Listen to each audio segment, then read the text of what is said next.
Thank you for the generous introduction. Ladies and gentlemen, good afternoon. I would like to thank everyone for giving me this opportunity to speak about the topic of incentivizing businesses to pursue a more sustainable and inclusive growth path.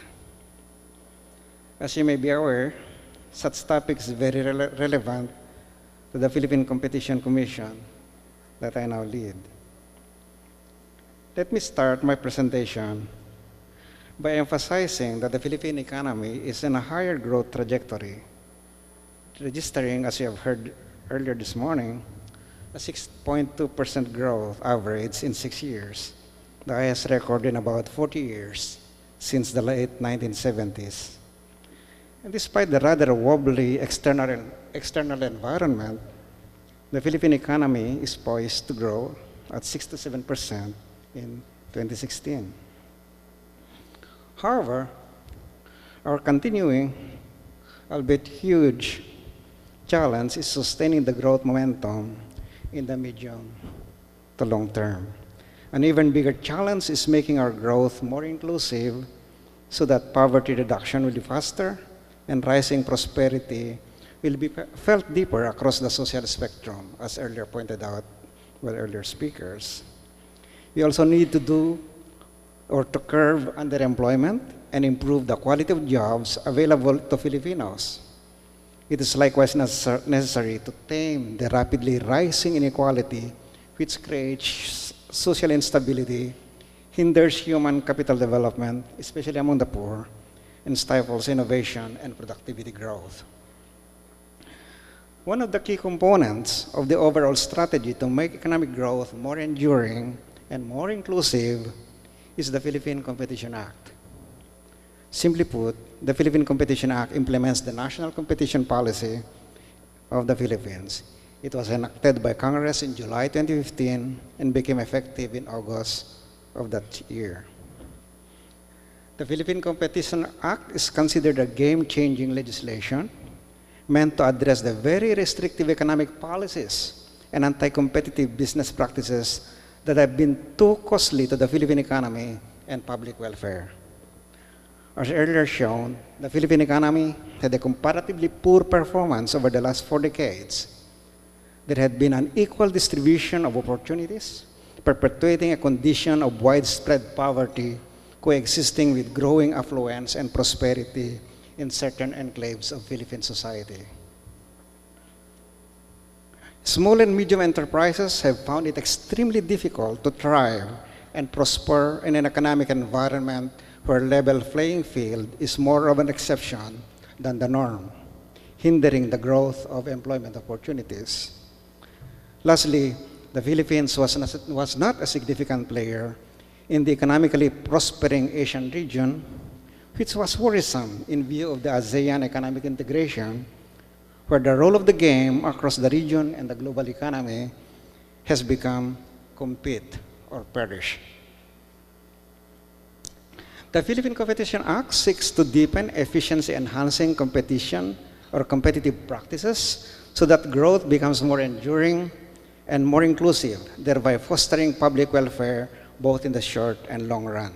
It aims to create a policy environment that promotes a fair and competitive market, a level playing field, by regulating business practices that unreasonably restrain competition.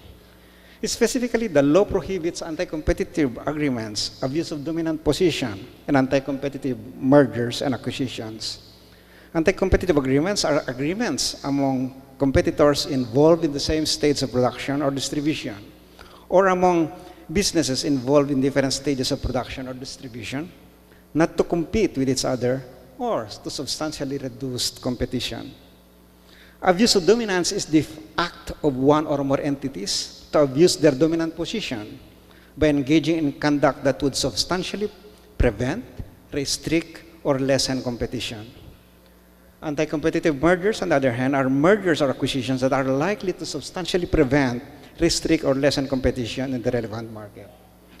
Under the PCA, parties to a merger or acquisition wherein the value of the transaction exceeds 1 billion pesos, or roughly 21 million US dollars, are prohibited from consummating their agreements until their 30 days or until 30 days after providing notification to the Commission.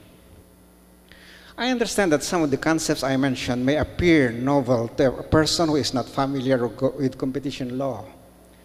Let me give you a few examples. Note that the list here is merely illustrative and not exhaustive. Anti-competitive agreements happen when competitors agree to fix prices, rig bids, divide the market, limit production goods, or restrict the terms of trade. Abuse of dominant position, on the other hand, may happen when a dominant player practices predatory pricing or selling goods below cost to drive away the competitor, engages in exclusionary conduct or setting barriers to entry, margin squeezing, bundling or tying, or imposing unfairly low prices for marginalized producers. Created by the law as an independent quasi-judicial body, the Philippine Competition Commission is tasked to implement the provisions of the law and the national competition policy. In common with competition authorities and other jurisdictions in the world or around the world, the PCC has the mandate to address competition-related inefficiency issues in all sectors of the economy. For one, as an antitrust authority, the PCC enforces legal prohibitions against business agreements, including cartels, and the abuse of dominant position and other restrictive practices. Abusive and restrictive practices manifest as higher consumer prices, lower quantity, poor quality, and less variety of goods and services. The Commission exercises merger control, protecting competition in markets by regulating mergers between businesses. Merger control addresses the same issues as antitrust, but the actions are done before the damage and public welfare is done. The Commission conducts market studies and market investigations, examining markets which may not be working well, with powers to impose remedies where an adverse effect on competition is found.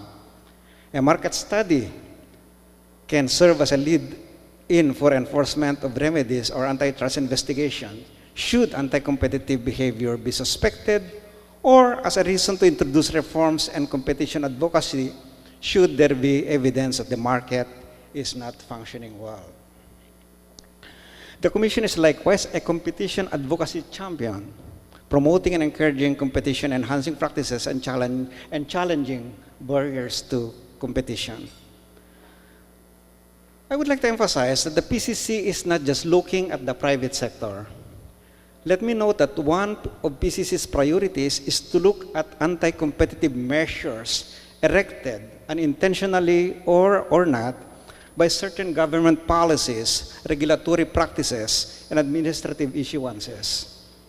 In this connection, the PCA has the power to review economic and administrative regulations, motu proprio, or upon request, as to whether or not they adversely affect market competition, and advising the concerned agencies against such regulations. The PCC may also advise the executive branch of government and the competitive implications of government actions, policies, and programs. To allay the fears of the business community, let me clarify that market dominance, duopoly, or even monopoly is per se not prohibited. What is prohibited is the abuse of dominant position or of monopoly power at the expense of consumers or of the general public. Business agreements bringing about efficiency gains in production or distribution while also benefiting consumers are not necessarily illegal. Mergers or acquisitions that raise market concentration are not necessarily prohibited in cases where merger or acquisition bring about gains in efficiencies that are greater than the effects of any limitation on competition, or if a party to a merger or acquisition is faced with actual or imminent financial failure, and the agreement represents the least anti-competitive arrangement among the known alternative uses for the failing entity's assets. Allow me now to share with you some of the key priorities of the Commission. The PCC is launching a comprehensive national competition policy review, expected to be completed by the end of this year. This important study will serve as our compass, as a systematic guide for focusing the activities of the PCC in the near to medium term, and will help inform the crafting of a chapter on competition of the Philippine Development Plan under this administration. The PCC is also very aware about the concern that competition law will be an additional burden to business. We are tackling this issue head-on. Thus, the PCC is in talks with various sector regulators, such as the Securities and Exchange Commission, in which the chairman is also here with us, the Bangko Sentral ng Pilipinas, the Energy Regulatory Commission, to name a few, to ensure that our practices are aligned and that there is no duplication in our requirements. Further, the PCC commits to transparency and accessibility of the Commission's rules and decisions. In this regard, the Commission will issue business-friendly guidelines and clarificatory notes. This will be all published on the PCC website. Lastly, the PCC has ramped up its advocacy and education campaign. We realize that many are not familiar with the concept of competition and competition law. In this connection, the PCC is organizing and training programs for media, regulators, and judiciary. If you are interested in participating in any of the advocacy and education campaigns, please feel free to send us a message through our Facebook account or through our email, philippinecompetition@gmail.com or phcc.com.ph. Finally, we believe that it is an opportune moment in the Philippines to work together for economic and governance reforms such as the competition policy, especially as we face for a changing political milieu, one that welcomes our new government. Our efforts will hopefully dovetail the new administration's agenda of putting forward the best interests of the Filipino nation and people, consumers and business alike. The initial steps may be challenging, but the long-term effects will be worth it. Let us all work together to build inclusive economies and subsequently build a better world for all Filipinos. Again, thank you for letting me to be one of your speakers for today.